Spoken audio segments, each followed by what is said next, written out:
Hello, beautiful people. Let's talk. Today, I'd like to talk to you about some of the things that happen with your body after you have a baby. So, there are 5 things I want to cover. Five things I want to cover. Let's go with first.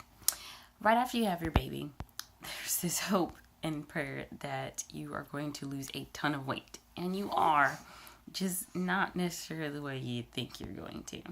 Do not be surprised if, as you're leaving the hospital, you still look about 5 to 6 months pregnant. You're going to lose a lot of water weight and expel all of the things that were keeping your baby comfy. But that's going to take a little while. So don't be surprised if you still have to go run back and forth to the bathroom like you did in the last trimester right after you have your baby. Because it's legit. The potty issue doesn't go away anytime soon. But that's your body getting rid of that excess fluid that you've been holding on to. And the bleeding that happens after baby is also getting rid of the excess blood volume that your body had to help keep baby... my little one's over here dancing. Keep baby nice and comfy. So don't be surprised if the weight doesn't come off as soon as you push that baby out. Now, don't get me wrong, you lose quite a bit of it, but there's still a bit of baby belly there afterwards. Another thing is that your breast size will fluctuate a lot. Especially if you're breastfeeding. They're basically just going to be like balloons. They're going to fill up with milk, and then they're going to deflate after the baby eats, and they're going to fill it with milk and deflate, and that's going to happen a lot. So that's why nursing bras are so forgiving, because they're just kind of a stretchy material, just kind of holding the ladies in place, but they're not like a cup size per se, where you can be too big or too small for it. But that's going to happen a lot. So don't get super comfortable with a bra cup size right after you have a baby. It may be a year or until after you're done breastfeeding before that even settles down. And those ladies are going to go through a lot of changes. They're going to move. They're not going to be where they were before. And it's just going to be different. But the best thing you can do for yourself is when things do settle down and you are done breastfeeding, just invest in some good bras to help keep the ladies where they're supposed to be. And you'll be fine. Okay? What's another thing? Oh, breastfeeding. She's dancing. Breastfeeding can postpone your menstrual cycle. And I think that's a plus for breastfeeding.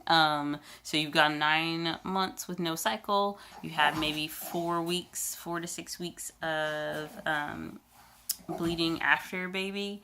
And then you pretty much can, as long as your milk supply is consistent, it may kind of stave off your cycle for a very long time. With my first, it was over a year after she was born before my cycle started again. And it started because my milk supply went down as she transitioned to solid foods and away from breast milk. Your body just transitions. Okay, we're not taking care of baby anymore, so now we can transition to take care of another baby. So your hormones level out. What's something else? Oh, postpartum shedding. I am losing hair like it's ridiculous. You know, like that saying that your hair grows long and luscious when you're pregnant. It's not necessarily growing longer, but for whatever reason, your body staves off losing hair. So you normally lose about 100 hairs a day. Basically for that 9 months, your body drastically decreases the amount of hair that you're losing. So you end up with like this beautiful mane of hair during pregnancy sometimes. And afterwards, your body's like, oh, we don't need that anymore. I don't know. Maybe it's like some archaic thing to keep us warm. I don't know. But you can start losing handfuls of hair. So do not be surprised if shortly after you have your baby, in the months afterwards, because she's 3 months old now, and I'm just now starting to see it, and I am losing a lot of hair. You're not going bald; it's just postpartum shedding. Stretch marks, wrinkles, and the such. Stretch marks have a great deal to do with your genetics. If you ask your mom if she has any stretch marks and she says no, and just ask the moms on both sides if they don't have any stretch marks, there's a good chance that you're not going to have any. But it's just kind of a genetic lottery type situation. Some moms may get like one really large stretch mark, and then some moms get stretch marks everywhere. I won the stretch mark jackpot. Not as in I don't have any, as in I've got a lot.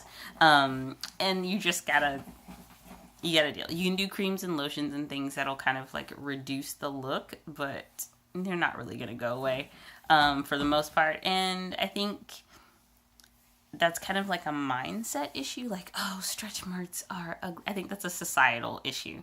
Your stretch marks say, I had a baby in here and my belly stretched and now it's gone back. And now there's marks to show that. They claim them, like, own your stretch marks, I guess. You can lose a lot of weight and you can even get back to exercising and everything. But I have seen even the fittest moms do not necessarily lose their belly wrinkles. It was the weirdest thing to me after I had my first child to see my belly. It's weird. It looks weird. Your muscles, that where your 6-pack abs would be right here, they separate to make room for baby, and they just kind of sort of mingle back together after a while. Now, if you were really, really fit before you had a baby, they may go back pretty well. But if you were like me and didn't exercise a lot before you had your baby, they just kind of sit next to each other, chilling, but they're not strong. So after you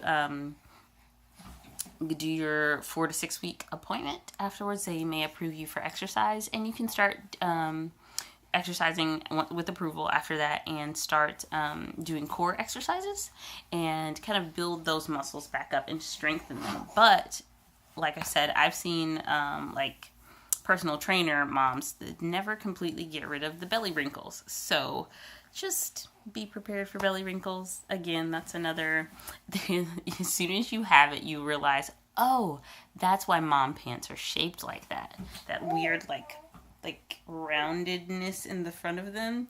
You realize, oh, that's to hold the belly wrinkles. Once you see it, you'll know exactly what I'm talking about. It's there for a reason. My baby dances like this. Anyway, yeah, I think that's all I wanted to talk about. Losing weight, it's slow. Breastfeeding can accelerate that quite a bit. Oh, that's another thing I want to tell you. Breastfeeding, it comes with its own changes as far as your body goes. It will make you extremely hungry and extremely thirsty. And so the hunger thing affects your weight as well. It's weird. It's weird. Your body's weird, but it's amazing.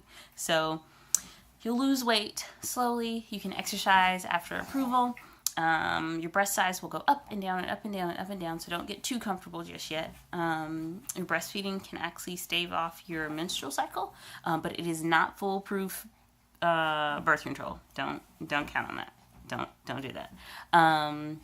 Postpartum shedding, you can lose a lot of hair, but you're not going bald. You're not going crazy. It's just your body doing its own hormonal weird thing. And embrace your belly wrinkles and your stretch marks. They're not going anywhere. They are your trophies of producing something so cute. Yes, cute, just like you. I'm sorry this video is late. It's been a long Thanksgiving week, but I hope you all are having a fantastic weekend, and I will see you on Monday with a mommy moment. If you had your baby this week, congratulations, and if you are waiting to have your baby next week, I'm excited for you. It's adventures and adventures and adventures after that, and yeah. Like, comment, subscribe, share, and I will talk to you soon.